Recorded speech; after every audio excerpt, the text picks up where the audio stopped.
Arsenal have won their last 7 games across all comps with an aggregate score of 14-0. 2-0 versus Olympiacos, 2-0 versus West Ham, 1-0 versus Fulham, 4-0 versus Atletico, 1-0 versus Palace, 2-0 versus Brighton, and 2-0 versus Burnley. 7 clean sheets in a row. Not just that, 3 goals conceded all season. 3 goals conceded in 10 games. Arsenal on track to concede 11 goals all season, breaking that Chelsea record. This is not normal. 7 games won. 7 clean sheets. Most goals from set pieces. Ridiculous amount of clean sheets. And then I see this stat, and this just amazes me. Arsenal have allowed 4 shots on target across their last 5 Premier League games. 18 teams in the Premier League have conceded 4 or more goals across their last 5 games.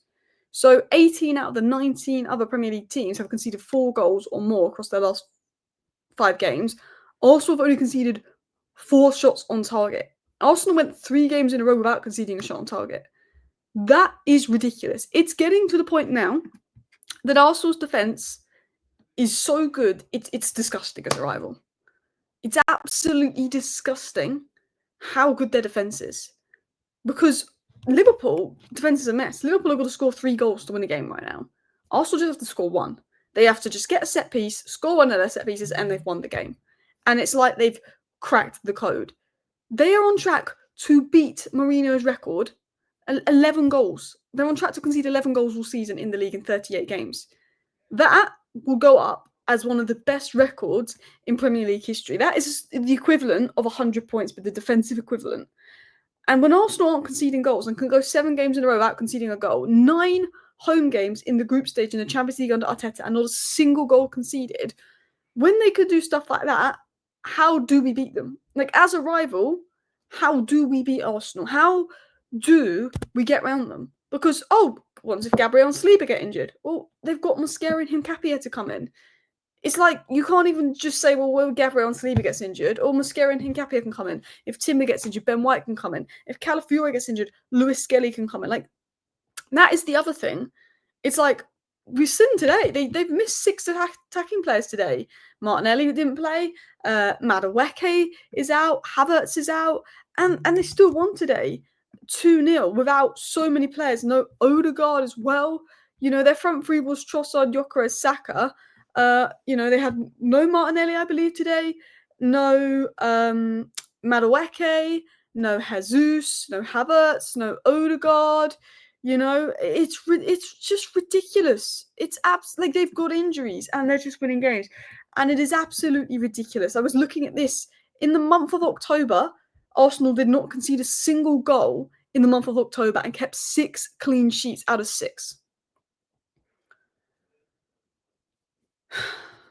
This is ridiculous. Like, as a rival, it worries me because I just don't know how you beat them. The only way people have been able to beat Arsenal is a ridiculous Szoboszlai free kick. And that is the only way. It's nuts.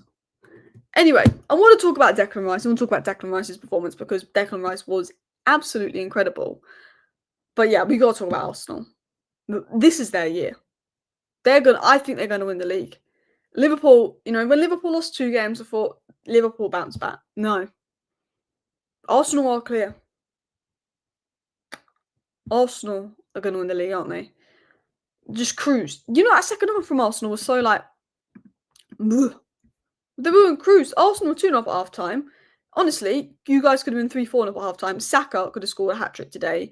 Saka really does well to get in positions. His finishing isn't quite there, which is annoying because I took Gyökeres out of my FPL for Saka. But look, Arsenal in the second half. Well, I felt like Arsenal weren't even trying in the second half. It was just so easy for them. They're like, 2-0 lead. We know we can defend. Blah. And they were like, let's avoid injuries. Let's rest. Blah. Second half, blah. They'd done the job in the first half. And even in the 94th minute, and it was over the 94th minute, there's 4 minutes of stoppages. Burnley have a counter-attack. Last second of the game is going to mean nothing because the whistle's going to go afterwards. But Arsenal were so determined that every player is running back in the 94th minute to defend that counter-attack, even though it will make no difference to the result of the game. They are so determined. There's no Odegaard, there's no Havertz, there's no Madueke. The injuries, it's not impacting them. We've lost Saliba at times this season. It's not impacting them. This is what champions do. Sometimes Arsenal don't play great and they win. Sometimes Arsenal play amazing and they win. That is what champions do. And Burnley didn't even have a shot until the 70th minute. Because Arsenal were just in control. You could not break them down. The defensive record is not normal. It's getting disgusting now. 7 clean sheets. 1 goal conceded in 8. They've not lost one of their last 12 games. It's ridiculous. Burnley couldn't get near them. Every press, every recovery, boom. Declan Rice, everywhere today. He was a monster. Even in stoppage time, at 2-0, every Arsenal player is there sprinting back. The mentality of Arsenal is crazy. They are built different this year. Arsenal are built different this year. They are working hard. They've got this mentality. They are fighting. The way they're all tracking back, the way they're all getting behind the ball. I mean, the legs and the pure athleticness of Declan Rice is ridiculous. We've got to talk about Declan Rice, people. Let me get his game numbers up. Declan Rice was man of the match today. Not just because he scored, but because he was everywhere. And I felt that he played a bit deeper today. Normally Supermene is deeper, and I thought Declan Rice was quite deeper today. I know he scored. I also want to shout out Gyökeres, because I thought Gyökeres had one of his best games. When he came off, Arsenal really dropped off. But most touches, 94. Most duels, won 9. Winning 9 duels in a single game is pretty insane. I talk about Caicedo, and it's pretty insane. Possession 1, 9. Final third entries, 9. Tackles, 5. Interceptions, 3. Most aerial duels, 3. And he got a good goal. Aerial duels, interceptions, tackles, final third entry, possession 1, duels 1. He's top of all of these. He is there on the ball, having the most touches. He's progressing the ball forward. He's picking up the ball in the 75th minute. What shall I do with it? I'm just going to drive forward and run past 3 players. Declan Rice is a machine.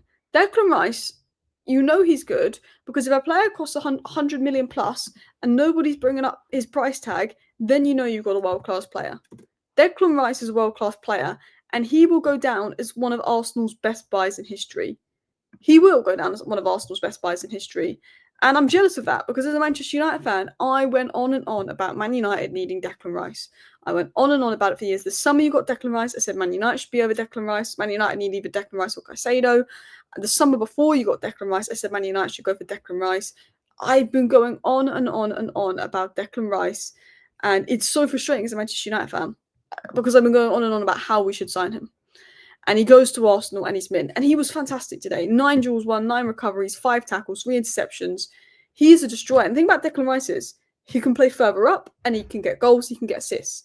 He can score free kicks. He's fantastic at corners. Like, what can't Declan Rice do? Free kicks, corners. He can get the ball and carry it and drive past people. He can get the ball and spray those long passes and break the line and do the switches of play. Short passes, long passes, breaking the line, resisting the press, ball carrying, winning the ball back, recoveries, ground coverage. You know, there's not really a better athlete than Declan Rice in the Premier League. There's not really many better set-piece takers than Declan Rice in the Premier League. He's one of the most monstrous duelers. He's fantastic on the ball. He's a powerful ball carrier. And everyone will be knackered in the 80th minute, and Declan Rice can just run up, down, up, down. The endurance of Declan Rice is absolutely nuts, people. Absolutely nuts. I also want to give a shout out to Victor Gyökeres. I thought that first half was the best 45 minutes I've seen from Gyökeres in an Arsenal shirt. He got a scrappy goal, but it wasn't about his goal today. I thought Gyökeres created chances. There were so many times where Gyökeres had received the ball and he was playing a nice pass or was making a nice run. He started to run in the channel. He started to open up space for himself. But Gyökeres was linking play. I felt that Eze had a very good game, and I thought Eze was in flow state at points today. But I thought that Gyökeres was connecting so well with Saka, Trossard and Eze. I felt that the Arsenal attack looked balanced. I thought in that first half, because Arsenal could have been 3-0 up, I think the balance of Arsenal's attack and the combination play in that first half was very good. Second half, meh. But we've seen Arsenal where the attack hasn't been great, but they've got that win because they've got that set-piece goal over the line, and the attack just was a bit meh. Today, I thought Arsenal's attack was flowing. I thought Eze was in free flow. I thought Arsenal were playing some pretty good football at times in this first half. And I still don't think this Arsenal team's at their very best. Like, Arsenal winning every game, Arsenal were impossible to beat. But I don't think Arsenal are anywhere near the best. Like, Havertz hasn't come into this. You know, Madueke had showed so much promise. You know, Odegaard and Eze, their little cameo they both had together versus Newcastle worked so well. But I just feel like this Arsenal team always finds a way. The mentality to win that game late versus Newcastle, the mentality to get over the line in difficult games like Fulham. The performance today it was well disciplined. You're 2-0 up in the second half. You're not pushing it too much. Gyökeres is growing and improving. I think getting an early goal, you could see the confidence of Gyökeres' play. But Gyökeres was playing a lot better. Arsenal were playing more to Gyökeres' strengths. I thought Arsenal a lot more dynamic. And of course, yes, Arsenal go 1-0 up through a set piece. 10 set piece goals in the first 10 Premier League games. It's an absolute record. But Arsenal have proven over the last 2 years that their set pieces is sustainable. People criticise Arsenal from scoring all these goals from set pieces. But anyone that knows football is praising Arsenal for that. Anyone in the football is praising Arsenal for that because it's ridiculous. It's sustainable. Arsenal have proven it's sustainable. They win set pieces and they score set pieces. It's become sustainable for them. They are going 1-0 up through set pieces, and that opens up the game for them more. And when you give Arsenal more space, they're even better in attack. Arsenal scoring set pieces is part of their identity, and the way the Premier League is this season, physicality and set pieces is massive. The teams at the bottom of the league are some of the worst at set pieces and defending set pieces. The teams at the top are good at it. And I think Arsenal have proven this season they can win ugly, they can win well, they are ruthless, the set piece is sustainable, their defence is untouchable. It's worrying as a rival. Anyway, let me know your thoughts down below. Thank you for watching. Bye.